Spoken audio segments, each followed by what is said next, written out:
If you live in poverty, especially in extreme poverty, which about a third of this neighborhood lives under the dictionary definition of extreme poverty. If you're living in those circumstances, nobody's listening to you because you don't have any clout. Nobody sees you. People who have lived around Toledo very long, most of them know you want to avoid this neighborhood because you're going to see a lot of ugliness, a lot of things that are uncomfortable.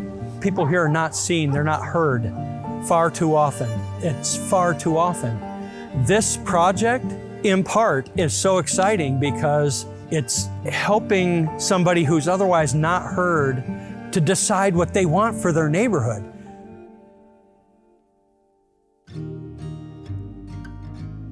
Play is really how kids learn about the whole world.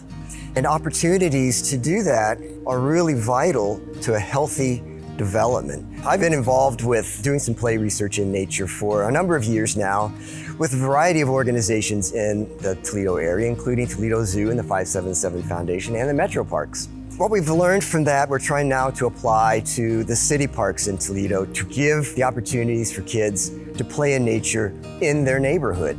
And in nature play, kids can use the materials that are available in nature to do all kinds of different things. So they think differently, they think more complexly in order to let kids discover what it is they can do and get a sense of what nature is like. We know that when people are engaging with nature, they take on a sense of responsibility for protecting nature. Nature play helps build that kind of mindset. The ideas and concepts and what we've learned here in Nature's Neighborhood, we're basically taking on the road to other areas of the city of Toledo. So we are bringing nature play to Paul William Alexander Park and the kids in that neighborhood. When we were preparing for Play Naturally North Toledo, we were doing these play activities at Toledo Public Schools. The reaction from the kids was just outstanding. It's reactions that I don't see on a normal playground, like children saying, "This is the best day ever."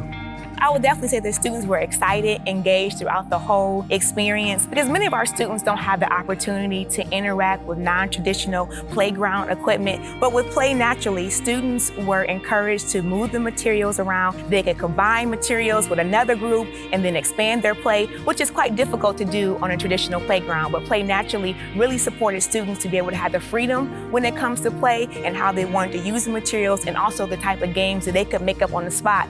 Our students can still enjoy the benefits of technology that they have access in their homes, but they can also develop a greater level of appreciation for nature by having a Play Naturally playground right there in their neighborhood. By allowing students to have these experiences when they are in elementary age, then they'll be able to carry those experiences over into adulthood, and you'll find many individuals of all backgrounds enjoying their spaces all around them in their communities because they're exposed to them when they're children.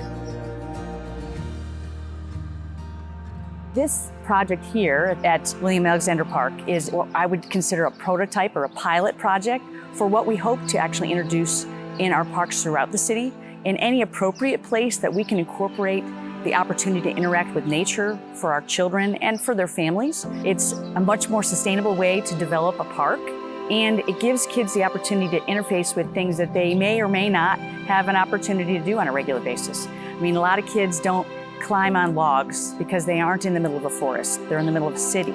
So we want to give them the opportunity to climb on logs the way you would if you were out in nature. That's a part that really excites me. We did an art contest among the 3 closest elementary schools here in TPS, and we had over 80 student entries, which was really exciting after they experienced nature play at their own school. We had a juried art contest. There were 5 winners chosen from each school. Those 5 winners are matted and framed and posted here on our billboard. And then we paid an artist to do a rendering of what this park could look like a year from now that incorporates all the students' ideas.